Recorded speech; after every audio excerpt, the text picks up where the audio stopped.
തിരുവനന്തപുരത്തെ ഓണാഘോഷത്തിന്റെ സമാപന ദിവസം ഏറ്റവും ശ്രദ്ധയാകർഷിച്ചത് നടി മഞ്ജു വാര്യരുടെ കുച്ചിപ്പുടിയായിരുന്നു.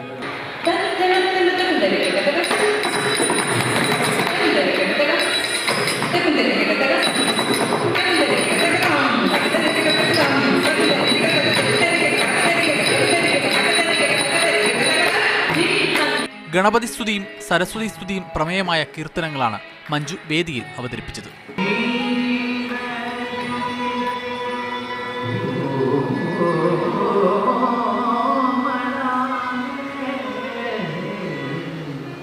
ഒരു വശത്ത് വർണ്ണാഭമായ ഘോഷയാത്ര അരങ്ങ് തകർക്കുമ്പോഴും ആയിരങ്ങൾ മഞ്ജുവിന്റെ നൃത്തം കാണാൻ നിശാഗന്ധിയിലേക്ക് ഒഴുകിയെത്തി.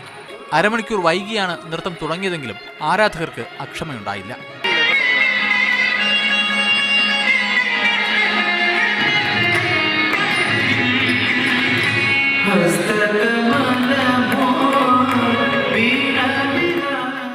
മീഡിയ 1 തിരുവനന്തപുരം.